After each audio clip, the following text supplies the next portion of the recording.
श्री गणेशाय नमः. ओम ह्रीं श्री लक्ष्मीभ्यो नमः. श्री लक्ष्मीची कृपा आपल्यावर व्हावी, तिने आपल्या घरात सतत वास करावा, पैसा शांती समाधान घरात नांदावे म्हणून श्री महालक्ष्मीचे व्रत करतात. हे व्रत केल्याने मनातल्या सर्व इच्छा पूर्ण होतात.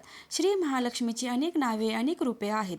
पार्वती, सिंधुकन्या, महालक्ष्मी, लक्ष्मी, राजलक्ष्मी, गृहलक्ष्मी, सावित्री, राधिका, रासेश्वरी, चंद्रा, गिरिजा, पद्मा, मालती, सुशीला अशा विविध नावांनी श्री महालक्ष्मी ओळखली जाते.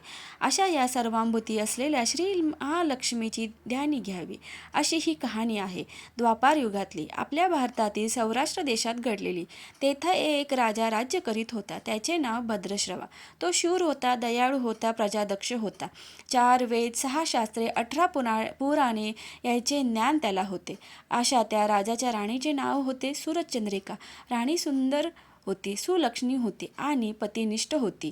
त्यांना एकूण 8 अपत्ये होती, 7 पुत्र आणि त्यांच्यानंतर झालेली एक कन्या. राजा राणीने कन्याचे नाव शांबाला ठेवले होते. एकदा देवीच्या मनात आले आपण राजाच्या राजप्रसादी राहावे. त्याने राजा आणखी सुखी होईल, प्रजेलाही तो आणखी सुख देईल. गरिबाकडे राहिले तर सगळ्या संपत्तीचा तो एकटाच उपभोग घेईल. म्हणून देवीने एका म्हातारीचे रूप घेतले, फाटकी वस्त्रे ल्याली, आधारासाठी काठी घेतली आणि काठी टेकत टेकत ती राणीच्या महालाच्या दाराशी आली. तिला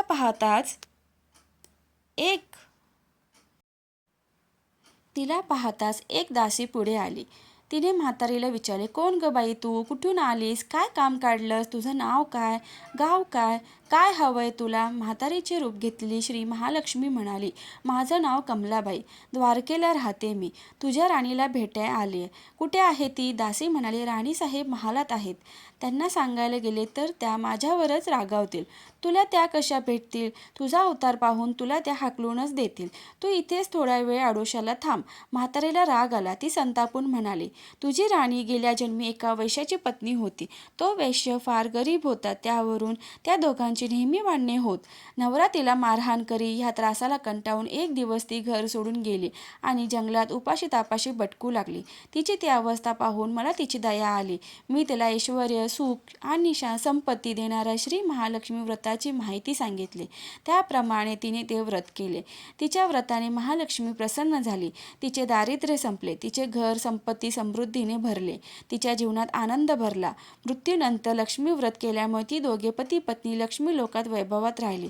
या जन्मी त्यांना जन्म राजकुळात झाला आहे. देवीच्या कृपेने ती आता राणीपदावर बसली आहे. म्हातारीचे बोलणे ऐकून दासीच्या मनात जिज्ञासा निर्माण झाली. तिने म्हातारीला पाणी दिले, नमस्कार केला आणि म्हणाली, मला सांगाल ते व्रत मी करेन ते नेमाने. उठणार नाही, मातणार नाही, घेतला वसा टाकणार नाही.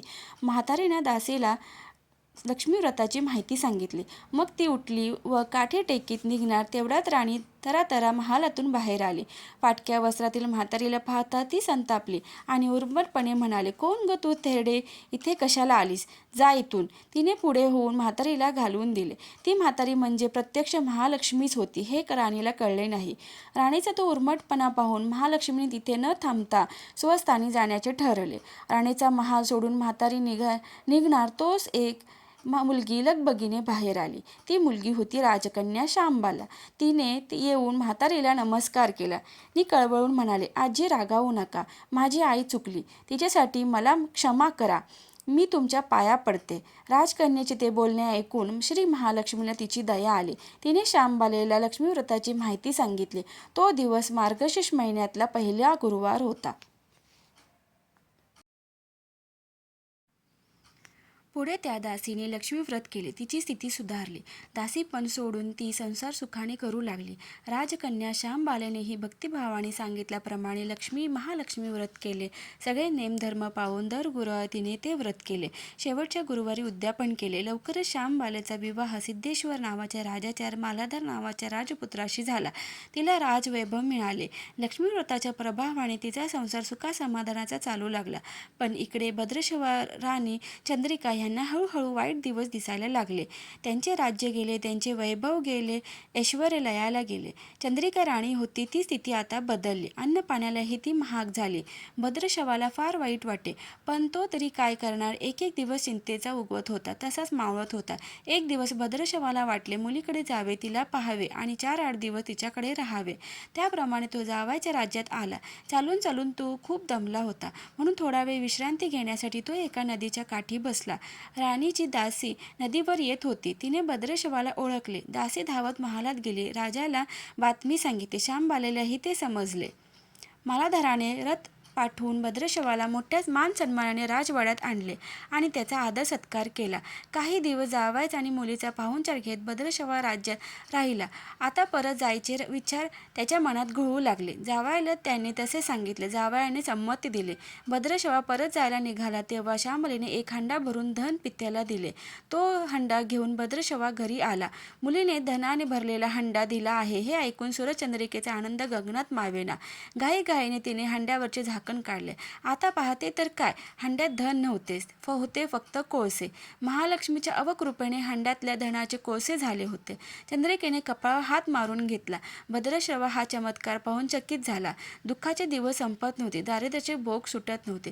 सूरचंद्रिकेला एक एक दिवस काढताना जीव मेटाकुटीला येत होता. एक दिवस सूरचंद्रिकेच्या मनातही लेकीला भेटायची इच्छा निर्माण झाली. त्याप्रमाणे ती लेकीच्या घरी जाण्यासाठी निघाली. तो दिवस मार्गशीर्ष महिन्यातला शेवटचा गुरुवार होता.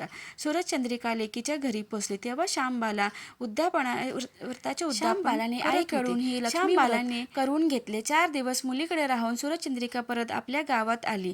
लक्ष्मी व्रत केल्यामुळे काही दिवसातच त्यांना त्यांचे पूर्वीचे वैभव परत मिळाले. राज्यप्राप्ती झाली. पुढे काही दिवसांनी आई वडिलांना भेटण्यासाठी म्हणून श्यामबाला माहेरी आली.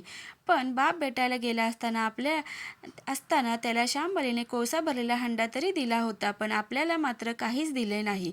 हा राग राणीच्या मनात होता. त्यामुळे श्यामबाईचे व्हावे तसे स्वागत कुणी केले नाही. राणीने एक प्रकारे तिचा अपमानच केला होता. पण श्यामबाईला आईचा राग आला नाही. ती पुन्हा आपल्या घरी जाण्यासाठी निघाली. निघताच तिने पूर्वी बापाला दिलेला हंडा परत घेतला. त्यात मीठ भरले व तो हंडा घेऊन ती आपल्या सासरी आली. स्वगृही आल्यावर मालाधाराने श्यामबाईला विचारले, माहेरहून काय आणलं? श्यामबाईने बरोबर आणलेल्या हंड्याकडे बोट दाखवले. मालाधाराने झाकण काढून आत पाहिले तर हंड्यात मिठाचे खडे.